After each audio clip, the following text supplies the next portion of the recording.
오늘 말씀의 제목은 우리의 책임입니다. 우리에게 책임에 대해서 말씀을 드리겠습니다. 미국의 16대 대통령 에브라함 링컨이 친한 친구로부터 한 사람을 이렇게 천거받았습니다. 캐비넷 강요의 멤버로 이 사람이 어떻겠냐고 그렇게 천거를 받았습니다. 링컨이 그 사람을 만났습니다. 그런 다음에 그 사람을 그 강요로 쓰지 않겠다고 거절합니다. 그러자 천거한 사람이 묻습니다. 왜 그 사람을 거절하느냐? 그렇게 묻자 링컨이 나는 그의 얼굴이 마음에 들지 않는다는 겁니다. 그 얼굴이 마음에 들지 않는다는 겁니다. 그러자 그 친한 친구가 어떻게 사람을 얼굴로 외모로 판단하냐고 그렇게 비난을 합니다. 그때 링컨이 이렇게 말합니다. 맞습니다. 나는 사람을 외모로 판단합니다. 그러면서 하는 말이 이렇게 말합니다. 사람은 나이 40이 넘으면 자신의 얼굴을 책임질 줄 알아야 된다고 그렇게 말합니다. 참 들을 만한 이야기고 우리가 깊이 생각해 봐야 합니다. 사람이 자신의 나이 40대면 자신의 얼굴을 책임진다는 겁니다. 무엇을 의미하는가입니다. 인간은 책임적인 존재라는 겁니다. 인간은 윤리적이고 도덕적인 책임 있는 삶을 살아야 합니다. 우리 모두가 몸을 갖고 있는데 내 몸의 건강을 지킬 책임이 우리에게 있는 겁니다. 우리의 마음을 건강하게 할 것, 우리의 책임이란 말씀이 됩니다. 그러기에 우리는 책임적인 존재라는 겁니다. 우리는 또한 이 세상 살아가면서 무식에서 벗어날 책임이 우리에게 있습니다. 오늘도 세상 살아가는데 무지하다면 그것처럼 고통스러운 것이 없습니다. 그러기에 우리는 그런 책임적인 존재라는 겁니다. 그런데 오늘 내가 만약에 내 인생에 대해서 내가 나를 책임지지 않는다면 우리는 분명히 다른 사람의 노예로 살아갈 것입니다.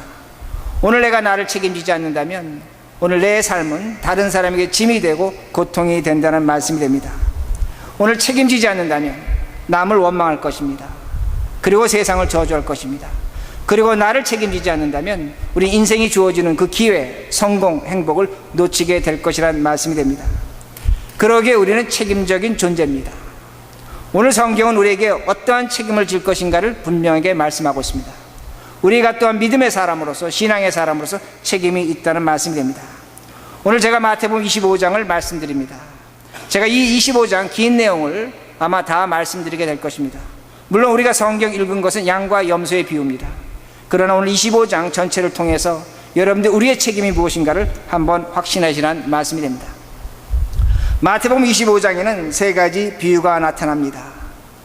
첫 번째 비유가 뭐냐면 열처녀의 비유가 됩니다. 신랑이 와서 장가를 들려고 합니다. 열처녀가 기름을 준비합니다. 5 집에 온 처녀는 기름을 많이 준비했습니다. 그러나 미련한 처녀 5은 기름을 제대로 준비하지 못했습니다. 그러기에 잔치자리에서 쫓겨났다고 성경은 보여주고 있습니다. 두 번째 비유는 무엇인가? 어떤 주인이 외국을 가면서 하인들에게 달란트를 맡겼습니다. 1달란트, 2달란트, 5달란트를 맡겼습니다. 2달란트 받은 사람은 2달란트를 만들어냈습니다. 5달란트 받은 사람은 5개를 만들어냈습니다. 근데 1달란트 받은 사람은 그걸 땅에 파묻었습니다. 그 주인이 돌아왔습니다. 계산을 했습니다. 주인이 2달란트, 5달란트 받은 자에게는 칭찬합니다. 그들에게 상급을 줬습니다. 그러나 1달란트를 땅에 파묻은 자는 성경이 보여줍니다. 그를 쫓아냈다고 성경은 말씀하고 있습니다. 세 번째는 양과 염소의 비유입니다. 어떤 사람이 가난합니다. 목이 마릅니다. 배가 고픕니다. 헐벗었습니다. 굶주렸습니다. 감옥에 갇혔습니다. 근데 양과 같은 사람이 그를 찾아가서 그를 돌봤습니다. 그를 책임져 줬습니다. 주님께서 이렇게 말씀하십니다. 내가 감옥에 있었다는 겁니다. 내가 그 작은 자와 같이 소자와 같이 있을 때 너가 나를 와서 돌봐줬다는 겁니다. 너가 선행을 했다는 겁니다. 그러기에 너는 영원한 천국 생명의 자리에 들어가라고 그렇게 말씀하십니다. 그러나 염소 같은 사람이 있습니다. 가난했습니다. 헐벗었습니다. 굶주렸습니다. 목이 말랐습니다. 감옥에 있었습니다. 찾아가지 않았습니다. 주님께서 말씀하십니다. 내가 바로 감옥에 있는 자고 헐벗은 자였는데 그렇게 작은 자였는데 너가 찾아오지 않았다는 겁니다. 너에게 벌이 있다는 겁니다. 영원한 형벌에 가라고 그렇게 말씀하십니다. 쫓아내십니다. 자, 제가 지금 25장에 세 가지 예화를 비유를 들어드렸습니다. 세 가지의 공통점이 있다는 겁니다.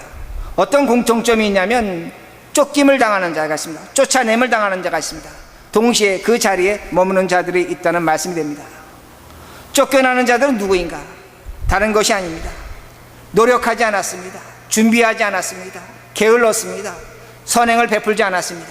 그러게 성경 분명히 보여줍니다. 그들을 쫓아냈다고 말씀합니다. 그러나 쫓아냄을 당하지 않는 자들은 수고했습니다. 지혜로웠습니다. 좋은 일을 했습니다. 열심히 일했습니다. 그러게 그들은 쫓김을 당하지 않았다고 성경은 말씀하고 있습니다. 그들의 수고와 선행과 노력이 있었다는 겁니다. 그들은 쫓김을 당하지 않았습니다. 그러게 우리들이 오늘 이 말씀을 통해서 어떻게 많이 생각하냐면, 우리들이 구원을 받으려면 우리의 선행이 있어야 된다는 겁니다. 노력이 있어야 된다는 겁니다. 열심히 있어야 되고 아름다운 것이 있을 때 우리는 구원을 받을 수 있는 조건을 갖춘다고 그렇게 생각한다는 말씀입니다. 그런데 여러분 아시겠지만, 제가 수요 예배 때 로마서를 강의하고 있습니다. 로마서 9장은 이렇게 말씀하고 있습니다. 하나님이 아주 오래전에, 창세전에 한 달란트 받은 자, 그리고 기름을 준비하지 못한 미련한 5처녀, 그리고 염소와 같은 자들은 쫓아내기로 작정하셨다고 성경은 가르쳐주고 있습니다. 성경이 말씀하고 있는 겁니다. 또한 어떤 말씀이 있냐면, 기름을 준비한 슬기로운 처녀가 있습니다. 2달란트, 5달란트 만든 자가 있습니다. 더 나아가서 양과 같은 사람이 있습니다. 하나님은 그런 사람들을 구원하시기로 작정하셨다고 성경은 가르쳐주고 있습니다. 그러기에 우리가 성경을 보면서 혼돈하고 있다는 겁니다. 어렵다는 겁니다. 이해할 수 없다는 겁니다. 로마서는 하나님의 구원을 이루는데 우리의 수고와 노력이 필요 없다는 겁니다. 하나님의 일방적인 은혜라는 겁니다. 하나님의 선택이요 예정이라고 분명히 말씀합니다. 그러나 오늘 우리가 이 마태복음 보면 그렇지 않은 것 같습니다. 우리에게 수고함이 있고 애씀이 있고 공헌이 있어야 되고 선행이 있어야지 구원을 이룰 수 있는 조건을 갖추는 것 같다는 말씀이 됩니다. 그러기에 많은 사람들이 이 마태복음 25장에서 혼돈을 느낍니다. 어려움을 느낀다는 말씀이 됩니다. 그런데 오늘 성경 우리에게 분명한 것을 가르쳐 줍니다. 무엇을 가르쳐 주냐면, 예수 그리스도가 하나님이라는 겁니다. 이걸 믿으라는 겁니다. 이것이 마태복음 25장의 가장 중요한 내용이 됩니다. 그러게 31절을 보시기 바랍니다. 31절, 내가 영광 중에 모든 천사들과 함께 와서 내 영광의 보좌에 앉을 것이라 하시고. 자, 많은 분들이 이 성경 말씀을 읽을 때, 예수님이 제사장으로서, 재판장으로서 우리에게 찾아오신다, 그렇게 성경을 해석합니다. 그러나 이 말씀을 읽는 유대인들에게는 엄청난 사건입니다. 왜 엄청난 사건이냐면, 예수님이 스스로 말씀하시는 겁니다. 내가 하나님이라는 겁니다. 내가 하나님이 되어서 이 다음에 많은 천사들과 함께 와서 그 영광의 자리에, 하나님만 앉으시는 영광의 자리에 내가 앉아서 너희를 심판할 것이라고 분명히 말씀하고 있다는 내용이 됩니다. 하나님이 누구신가입니다. 예수 그리스도가 스스로 말씀하십니다. 나사렛 예수입니다. 우리와 같은 사람입니다. 가난했습니다. 헐벗었습니다. 굶주렸습니다. 근데 그 사람이 말합니다. 내가 하나님이라는 겁니다. 내가 심판의 주로 하나님으로 너희들 찾아올 것이라고 분명히 말씀하고 있습니다. 주님이 하나님 되신다는 겁니다. 자, 그러면 이 말씀을 왜 마태복음에 기록했는가입니다. 마태복음은 다른 것이 아닙니다. 유대인들에게 보낸 편지가 됩니다. 유대인 중에서 어떤 사람들이냐면, 과거 유대교를 믿었다가 예수를 믿고 회심한 사람들입니다. 근데 여러분 잘 아시는 것처럼 사람이 회심을 해도 과거의 습관이라는 것이 있습니다. 버릇이라는 것이 있습니다. 유대교는 이겁니다. 유일신 하나님만을 가르칩니다. 하나님은 오로지 한 분, 하늘에 계신 하나님 한 분이라는 겁니다. 그리고 모세의 율법을 통해서, 할례를 통해서 구원을 받을 수 있다고 분명히 성경은 그렇게 가르쳐 줍니다. 그런데 예수를 믿었습니다. 예수를 믿었는데 뭐라고 얘기하냐면, 하나님이 하늘에 계신 하나님도 되지만 동시에 예수가 하나님이라는 겁니다. 나사렛 예수가 하나님이라는 겁니다. 할례 필요 없다는 겁니다. 오로지 예수를 믿으라는 것을 성경이 분명히 보여주고 있습니다. 만약에 그 사람들이 유대 사회에 가서 이렇게 말합니다. 예수가 하나님입니다. 당장 돌에 맞아 죽습니다. 당장 맞아 죽습니다. 왜 예수님이 십자가에 못 박혀 죽으셨습니까? 다른 것이 아닙니다. 내가 하나님이라고 할 때 그 불경죄에 예수님은 십자가에 못 박혀 죽으셨다는 말씀입니다. 그러기에 유대 신자들이, 그 유대교에 있던 예수 믿는 사람들이 예수를 믿는 것이 굉장히 어려웠다는 겁니다. 왜? 예수를 하나님으로 인정해야 되기 때문입니다. 그러므로 예수를 믿고 하나님의 사람이 되고 구원을 받는다는 것을 고백하는 것이 결코 쉽지 않았다는 말씀이 됩니다. 그러기에 마태복음 25장에 3가지 비유가 나타나는 겁니다. 이 마태복음 25장을 당시의 종교와 당시의 문화를 이해하지 못하면 제대로 해석하지 못합니다. 오늘날 우리의 습관으로, 우리의 문장으로 그렇게 읽어버린다는 겁니다. 커다란 성경을 오해하게 된다는 말씀입니다. 그러기에 이 25장을 깊이 묵상하시고 그 문화적인 배경을 이해해야 된다는 말씀입니다. 25장의 가장 중요한 것은 다른 것이 아닙니다. 31절입니다. 예수 그리스도가 하나님을 됨을 믿으라는 그 말씀이 25장의 가장 중요한 말씀입니다. 그러게 제가 다시 한번 비유를 말씀드리겠습니다. 첫째, 혼인잔치입니다. 신랑이 언제 올지를 모릅니다. 근데 신랑이 왔습니다. 신랑이 왔는데 미련한 처녀는 기름이 떨어졌습니다. 근데 성경 잘 보시기 바랍니다. 그 처녀들이 다른 사람에게 가서 기름을 달라고 합니다. 근데 기름을 나눠주지 않습니다. 장사하는 사람에게 가서 사라고 그렇게 말합니다. 이 기름의 의미가 무엇인가입니다. 다른 것이 아닙니다. 잔치자리에 참여하는 것, 마지막 때에 하나님께 구원받는 것, 오로지 한 가지, 기름, 믿음이라는 겁니다. 예수 그리스도를 믿음으로 말미암아 그 믿음에, 그 잔치에 들어갈 수 있다고 분명히 가르쳐 줍니다. 오늘 우리에게 천국의 문, 하늘나라의 문이 무엇으로 열리는가? 예수를 믿는 믿음이라는 겁니다. 예수가 하나님이라는 것을 분명히 가르쳐 줍니다. 두 번째, 달란트 비유도 마찬가지입니다. 달란트 비유를 보면 24절이 있습니다. 그 24절을 보면 한 달란트 받은 자가 주인을 오해하고 있습니다. 뭐라고 오해하고 있냐면 주인을 무자비한 자라고 말합니다. 굳은 자라고 그렇게 말합니다. 그리고 그 주인을 심지 않은 데서 거두고 뿌리지 않은 데서 모으는 무정한 자라고 말합니다. 자, 이 말은 뭐냐면 우리 주인은 심지도 않았는데 걷어간다는 겁니다. 뿌리지도 않았는데 모아간다는 겁니다. 자, 사람은 뿌리면 거두는 겁니다. 심으면 모으는 겁니다. 그런데 우리 주인은 그런 사람이 아니라고, 비정한 자라고 그렇게 지금 한 달란트 받은 자가 이야기하고 있다는 겁니다. 왜 성경이 이 말씀을 보여주고 있는가 합니다. 다른 것이 아닙니다. 한 달란트 받은 자는 주인을 잘못 이해하고 있습니다. 한 달란트라고 그러지만 오늘날 돈으로 100만 불 이상 되는 돈입니다. 엄청난 돈을 준 겁니다. 그러나 그 많은 돈을 받았음에도 불구하고 비정한 자의 무정한 자라고 주인을 지금 비방하고 있다는 말씀이 됩니다. 당시의 유대인들은 하나님을 믿는 신자들 중에 어떤 사람이 있었냐면 예수가 하나님, 사랑의 하나님인 걸 믿지 못했습니다. 우리와 같은 비정한 사람, 무정한 사람으로 그렇게 믿었다는 말씀이 됩니다. 그러기에 성경은 다시 한번 말씀하는 겁니다. 그 예수가 하나님이라는 겁니다. 사랑의 하나님이라고 분명히 가르쳐 주고 있습니다. 세 번째 비유도 마찬가지입니다. 세 번째 비유는 작은 자입니다. 감옥에 갇힌 자입니다. 먹지 못한 자입니다. 목마른 자입니다. 병들은 자입니다. 자, 누구를 얘기하고 있는가 합니다. 주님은 분명히 말씀하십니다. 저 소자가, 저 작은 자가 나라고 말씀하십니다. 여러분 성경 보시기 바랍니다. 주님은 배가 고프셨습니다. 사람들로부터 구박받으셨습니다. 목이 마르셨습니다. 우리와 똑같은 삶을 사신 것입니다. 성경은 말씀하고 있습니다. 저 소자가, 저 작은 자가 바로 나라고 분명히 말씀합니다. 갈릴리의 목수요 나사렛 예수는 우리와 같은 사람이었다는 겁니다. 그런데 그 소자, 그 예수를 하나님으로 믿는 것이 쉽지 않았다는 겁니다. 이걸 성경이 우리에게 분명히 보여주고 있는 겁니다. 그 소자가 우리와 같은 삶을 사신 분이 예수 하나님이라는 것을 말씀하고 있습니다. 그러게 제가 마태복음 25장을 이렇게 정리할 수가 있습니다. 마태복음 25장은 외형적으로 보면 행위를 나타난 것 같습니다. 그러나 그 말씀 깊은 곳에 무엇이냐면 믿음을 강조하고 있다는 말씀이 됩니다. 그러기에 마태복음이 굉장히 중요합니다. 왜 중요하냐면 2000년 그 기독교 역사 속에서 기독교의 교회를 초석을 세운 사람들이 마태복음을 읽은 신자들이었다는 겁니다. 유대교에서 예수를 믿는 사람들이 교회를 세웠다는 말씀이 됩니다. 그들은 이 믿음을 가졌습니다. 그리고 유대교에 좋은 전통이 있습니다. 어떤 전통이냐면 아름다운 행위를 만들어내는 겁니다. 그 행위를 갖고 그 모습으로 교회를 세운 것이 바로 시작이 누구냐면 예루살렘 교회입니다. 바로 유대교 신자라는 것을, 유대교에서 예수를 믿은 사람인 것을 우리들이 알 수 있습니다. 그러기에 마태복음은 아주 특별한 내용이 나타납니다. 아름다운 행위의 열매를 마태복음은 강조하고 있습니다. 그 행위의 열매는 뭐냐면 예수를 믿는 믿음으로 근거한다는 겁니다. 그러기에 마태복음을 보면 사복음서 아주 큰 차이가 있는 구절들이 있습니다. 어떤 구절들이 있냐면 믿는 우리를 세상의 빛이라고 말씀합니다. 너희는 빛이라, 빛이 되라 이렇게 말씀합니다. 너희는 빛이요 소금이라 그렇게 말씀하십니다. 이런 말씀은 다른 복음서에 없습니다.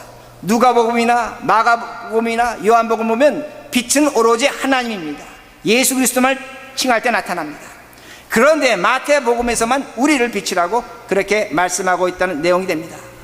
그러기에 신자의 삶이 무엇인가입니다. 우리의 책임이 무엇인가입니다. 예수를 믿음으로 말미암아 이 세상에서 빛과 같은 존재가 되는 것입니다. 빛으로 살아가는 것이 우리의 책임이란 그 말씀입니다. 이것으로 교회가 시작됐습니다. 이것으로 예수 그리스도의 복음이 세상에 퍼지기 시작했다는 말씀입니다. 자, 그런데 우리는 어떤가입니까? 오늘도 우리들이 예수를 믿습니다. 오늘 우리들이 너무나 잘 아는 것처럼 예수를 믿는 것에 대해서 많은 사람들이 공격합니다. 비난합니다. 왜 그럴까? 우리 믿는 것이 잘못됐을까? 그런 것이 아닙니다. 요새 손가락질합니다. 예수 믿는 것들이 저것밖에 안 된다는 겁니다. 예수 그리스도의 그 믿음, 그 신앙을 조롱당하고 있다는 말씀입니다. 왜 그러냐면 오늘 우리 삶 가운데 그리스도의 빛됨을 나타내지 못하고 있다는 겁니다. 예수는 믿습니다. 근데 빛 대신 그 모습을 우리가 빛으로 살아가고 있지 못하다는 말씀입니다. 다시 말씀드립니다. 믿음이라는 건 빛으로 나타나는 겁니다. 믿음이라는 건 아름다운 열매, 선한 행위로 나타난다는 그 말씀입니다. 오늘 세상이 우리에게 이렇게 말합니다. 하나님이 어딘지 한번 증명해 보라고 얘기합니다. 그러면서 세상은 우리에게 말합니다. 너희들의 진리가 정말 진리냐? 이렇게 말합니다. 그러면 세상 사람이 이렇게 얘기합니다. 자, 봐라, 우리가 갖고 있는 지식이 있다, 과학이 있다, 기술이 있다. 비가 왜 오느냐? 우리 비 오는 거 과학적으로 설명할 수 있다는 겁니다. 지진이 왜 나는가? 해일이 왜 나는가? 우린 이런 걸, 모든 걸 과학적으로 증명할 수 있다고 그렇게 말합니다. 그러면서 세상은 우리에게 말하는 것이 예수가 진리라면 왜 너희들은 그 진리를 증명하지 못하는가? 우리에게 이렇게 질문하고 있다는 말씀이 됩니다. 근데 제가 이렇게 하나 예를 들어 말씀을 드리겠습니다. 이건 제가 전해드린 얘기입니다. 여러분, 임종길 목사님 기억하십니다. 돌아가신 지 이제 10개월째 돼갑니다. 근데 그 임종길 목사님의 아들에게 샘이라는 아들이 있습니다. 그 샘이 하루는 꿈을 꿨습니다. 꿈을 꿨는데 임종길 목사님이 전화하신 겁니다. 꿈에 전화하신 겁니다. 이제 얼굴은 보지 못했겠죠. 전화를 받으니까 아버지가 임 목사님이 샘하고 이렇게 부르더라는 겁니다. 그러니까 샘이 깜짝 놀랐죠. 아버지 어디 계세요? 전화 통해서 이렇게 얘기합니다. 아버지가, 목사님이 나 천국에 있다. 그러니까 아버지가, 아들이 깜짝 놀랐죠. 천국에? 어떻게 천국에서 전화할 수 있어요? 교회를 통해서 천국으로 전화할 수 있다. 이건 굉장히 신학적인 겁니다. 목사님이 되셔서 그런지 꿈에도 신학적으로 말씀하신 겁니다. 교회를 통해서 전화할 수 있다, 그렇게 말씀하셨습니다. 아마 그 샘은 보고 열심히 신앙생활하라고 그렇게 전화하신 것 같습니다. 그러면서 샘이 이렇게 아버지한테 묻습니다. 천국 좋아요? 아버지가 얘기합니다. 굉장히 좋은 곳이라다. 그리고 전화를 끊었습니다. 자, 제가 지금 이 얘기를 왜 드렸습니까? 여러분 이 얘기 이해하십니다. 여러분 이 얘기가 무엇인 줄 압니다. 여러분 이 얘기를 받아들일 수 있습니다. 믿을 수 있습니다. 그럴 수 있다고 생각합니다. 그러나 제가 이 얘기를 세상 나가서 한다면 세상 사람 비웃습니다. 아니, 그건 꿈꾼 거지. 어떻게 천국이 있다고 얘기해. 애가 아버지 보고 싶다고 하다 보니까 그렇게 꿈에 나타난 거지. 그렇게 얘기한다는 말씀입니다. 천국이 어디 있어? 천국은 믿을 수 없어. 그렇게 얘기한다는 말씀입니다. 그러나 다시 말씀드립니다. 우리는 믿음으로 하나님을 설명하고 증명할 수 있다는 말씀입니다. 우리들이 살고 있는 이 세상은 과학과 기술이 지배하고 있습니다. 분명합니다. 그러게 오늘도 많은 사람들이 하나님을 믿으려고 할 때 과학과 기술로 증명되는 하나님만을 믿으려고 한다는 그 말씀입니다.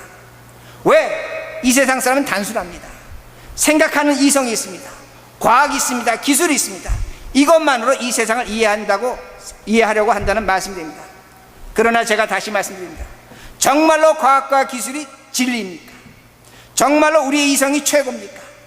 오늘도 세상이 우리에게 설명해 주는 그 자연 진리가 정말로 최고의 가치를 갖고 있는가 질문해 보자는 겁니다. 그렇지 않다는 겁니다. 자, 이렇게 말씀드리겠습니다. 소크라테스가 있습니다. 소크라테스가 죽으면서 이렇게 얘기합니다. 진리는 죽음을 벗어버리면 진리가 있다, 그렇게 말합니다. 소크라테스의 제자가 플라톤입니다. 한 20년 동안 그 선생을 섬겼습니다. 플라톤은 이렇게 얘기합니다. 진리는 저 하늘에 있다, 이렇게 말합니다. 플라톤의 제자가 아리스토텔레스입니다. 아리스토텔레스 이렇게 말합니다. 진리는 만물 속에 있다, 땅에 있다, 그렇게 말합니다. 자, 3대에 걸친 스승과 제자들이 얘기하는 겁니다. 한 스승은 진리가 죽음을 떠나며 있다, 하나는 하늘에 있다, 하나는 땅에 있다고 말합니다. 이것이 세상의 진리와 가치라는 겁니다. 오늘도 철학을 하고 이성을 하고 과학을 하지만 절대적인 진리를 오늘도 누구도 말하지 못하고 있다는 겁니다. 오늘 우리가 살아가고 있는 이 시대를 포스트 모더니즘이라고 합니다. 후기 근대주의라고 합니다. 다원주의 시대라고 합니다. 모든 것이 진리를 갖고 있다는 겁니다. 이 종교도 진리를 갖고 저 종교도 진리를 갖고 있다고 말합니다. 이제 뭐라고까지 얘기하면 우리 안에 진리가 있다고 말합니다. 사람 안에 진리가 있다는 겁니다. 그러기에 인간도 신이 될 수 있다고 그렇게 이야기하고 있다는 겁니다. 이제는 우리가 신입니다. 하나님 믿을 필요 없습니다. 이것이 세상의 가치라는 겁니다. 여러분 신입니다. 기뻐하시기 바랍니다. 우리 모두 신입니다. 근데 신이 어떻게 사는가? 한번 돌아보자는 겁니다. 내가 신인데 선과 악을 구분할 줄 아는데 내 이익에 따라서 악을 택하는 것이 인간이라는 겁니다. 이게 신적인 존재라는 겁니다. 오늘도 우리들에게 무엇이 있습니까? 다른 것이 있지 않습니다. 우리 고민하며 삽니다. 여러분 왜 고민하십니까? 무엇 때문에 고민하십니까? 다른 것이 아닙니다. 내가 신인데 내 인생의 짐을 감당하지 못합니다. 그러게 고민한다는 겁니다. 왜 여러분 걱정하십니까? 무엇 때문에 염려하십니까? 다른 것이 아닙니다. 미래가 불안하다는 겁니다. 내가 신인데 내 미래를 불안히 여기고 있다는 말씀이 됩니다. 무엇을 의미하는가 합니다. 인간이 진리를 얘기합니다. 자연지식을 얘기합니다. 과학을 얘기합니다. 이성을 얘기합니다. 그러나 인간은 병들었다는 겁니다. 마음이 병이 들었다는 겁니다. 내가 병이 들다 보니까 내 가정이 병이 들었습니다. 내가 있는 직장이 병이 들었습니다. 이 교회가 병이 들었습니다. 세상이 병들었다는 그 말씀이 됩니다. 병든 것은 반드시 죽습니다. 반드시 죽습니다. 그러기에 사람은 내가 내 자신을 모릅니다. 오늘도 비가 왜 오는가? 천둥번개가 왜 치는가? 우리는 얼마든지 설명할 수 있습니다. 너무나 잘합니다. 그러나 제가 여러분에게 질문합니다. 여러분은 여러분 자신을 설명할 수 있습니까? 제가 여러분에게 종이 한 장 주고 여러분의 이름을 쓰고 여러분이 누구신지 한번 써보라고 한다면 여러분 얼마나 그 하얀 종이를 채울 수 있습니까? 우리는 우리 자신을 모르고 있다는 겁니다.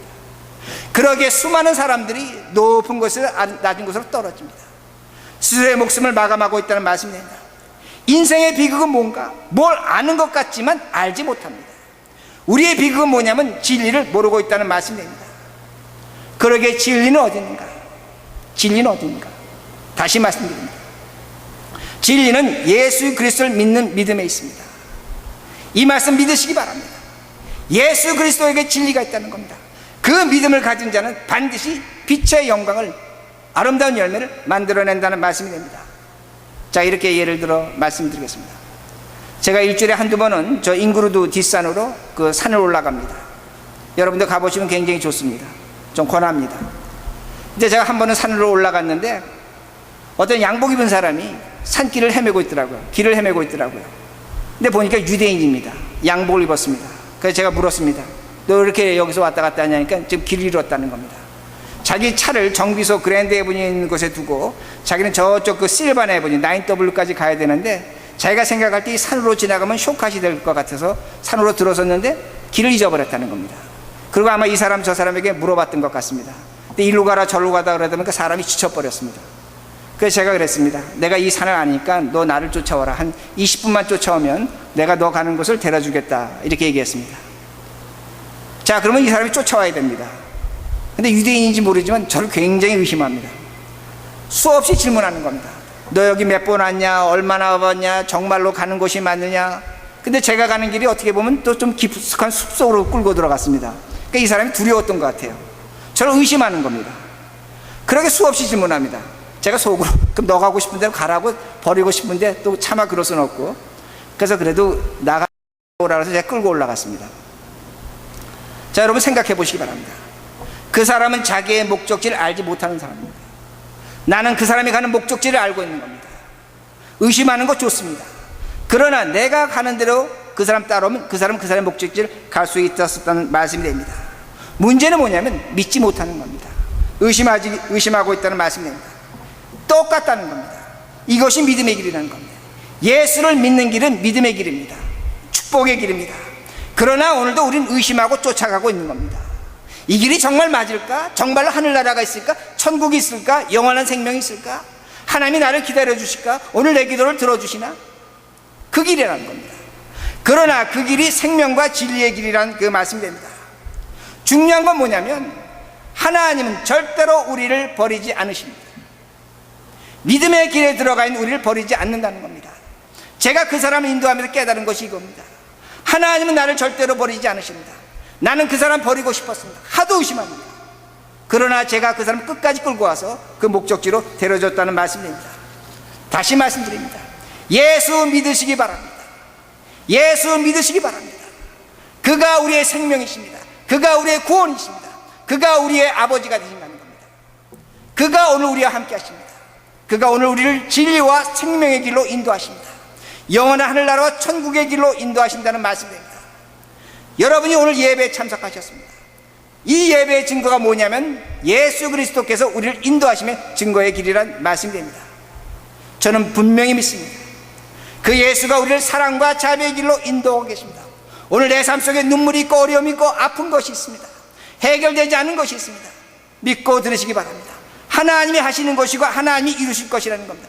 의심하지 말고 이 길을 가셔야 된다는 그 말씀입니다. 모든 것을 맡기셔야 된다는 겁니다. 이것이 믿음입니다. 그리고 믿는 우리들이 해야 될 것은 무엇인가? 빛으로 사는 것입니다. 열매를 아름답게 나타나야 된다는 말씀입니다. 그러기에 제가 말씀을 마칩니다. 우리에게 책임이 있습니다. 책임이 있습니다. 기도하는 부부라면 내 아내가 작은 자입니다. 내 남편이 소자입니다. 존경하셔야 됩니다. 인정하셔야 됩니다. 오늘도 내가 내 자식을 위해 기도한다면 내 자식이 나에게 주어진 달란트입니다. 내 속썩입니다. 뒤집어 놓습니다. 그러나 하나님께 맡기고 기도할 수밖에 없다는 겁니다. 하나님이 사용하실 걸 기다리셔야 된다는 그 말씀입니다. 오늘도 우리들이 사업을 합니다. 사무실 들어가기 전에 기도합니다. 기도하면서 가게 문을 엽니다. 여러분이 함께 일하는 그 사람들, 작은 자입니다. 소자입니다. 그들이 예수입니다. 그들에게 빛이 되시기 바랍니다. 이것이 우리의 책임이라는 겁니다. 이것이 우리의 모습이라는 겁니다. 하나님은 이 책임지기를 원하십니다. 우리를 믿음의 길로 인도하시면서 우리에게 요구하시는 건 다른 것이 아니라 이 세상의 빛이라는 겁니다. 이 빛으로 살라고 분명히 말씀하십니다. 이것이 오늘 우리들이 만들어내는 혼인잔치의 기름입니다. 우리에게 주신 달란트입니다. 또 우리들이 살아야 될 양의 모습이라는 겁니다. 이렇게 사시는 우리 모두가 되기를 간절히 바랍니다.